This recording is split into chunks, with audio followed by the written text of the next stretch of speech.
All right, welcome to Chem008C. So the first thing that we're going to talk about first is we're going to talk about the halogen or the haloform reaction.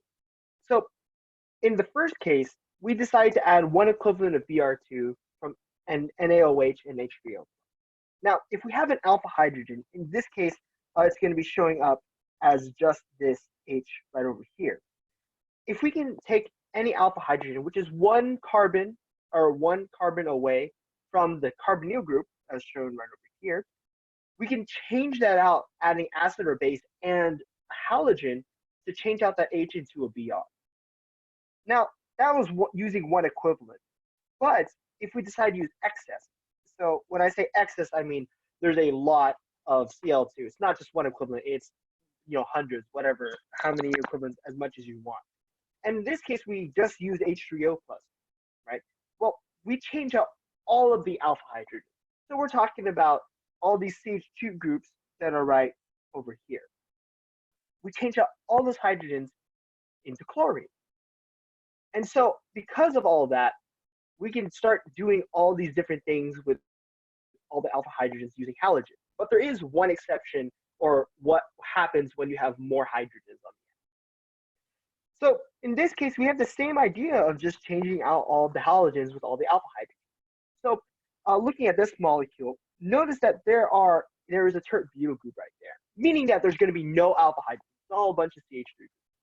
However, on the other end, right over here, we have a bunch of H's. So in this case, it's an entire methyl group. And so normally we would think, okay, we just need to change out, if we have excess of our halogen, we just need to change out all of those H's into our halogen. So in this case, we use iodine and we use it in basic solution. And then we can change it into all those C's into I's, and we get a Ci3. But what actually happens is that's not the case, because this reaction can keep going forward.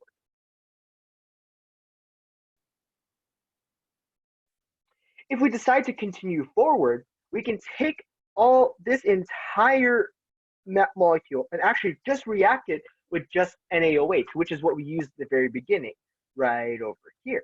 And so the thing is, this reaction can keep going, which the Ci3 group will be leaving as the leaving group.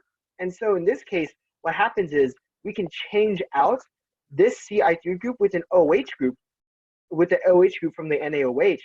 But because, remember, our Ci3 group leaves, it can actually take up that H, which is why it comes out as an H, where the H is color-coded, and the C pops out, and the I3s are still attached. And so this is the final reaction if you have a methyl group only. And so when I talk about methyl groups, I'm talking about only the CH3 that happens there. If it's CH2s or just a single CH, everything will be the same. But if it's a CH3 group, all of a sudden we have to take in that extra step in order to remove whatever CX3, could be CCl3, CBr3, or CI3 in this case. You have to take that extra step in order to remove it. So in this case, let's take a look at our first example. So this is problem 5C from the worksheet that we Partho has sent out. So in this case, we have this molecule right over here, and we react it with NaOH, and in this case, it will be excess Cl2. If we have excess Cl2, well, first we need to find out where all the alpha hydrogens are. So in this case, we can see that there's going to be excess alpha hydrogens right over there, right? And so thing is, if we have excess of our Cl2 and we have NaOH, then what happens is now we can change out all of those alpha hydrogens into Cl.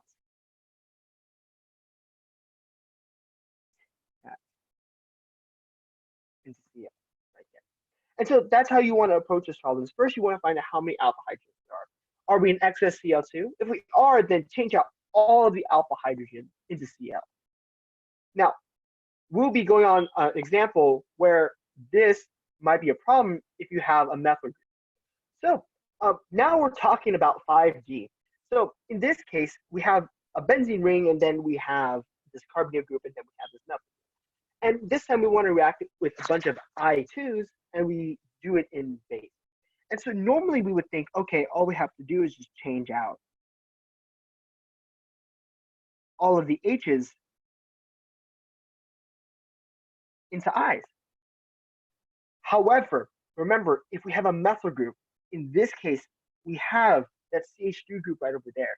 We can't stop at this CI3. We have to continue. And so what ends up happening is we get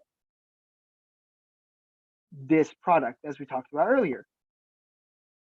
This O minus and this CI3. And because of that, you'll get this final product. You will not be getting this product at the very end because it's going to be a methyl group. And compare that to what we did in the first problem, right? So in the first problem, what we did was we changed out all of these H's into CLs. That's fine because there's no really good leaving group. But the thing is that when we add this CI3, that CI3 is a really good leaving group. And so that will pop off.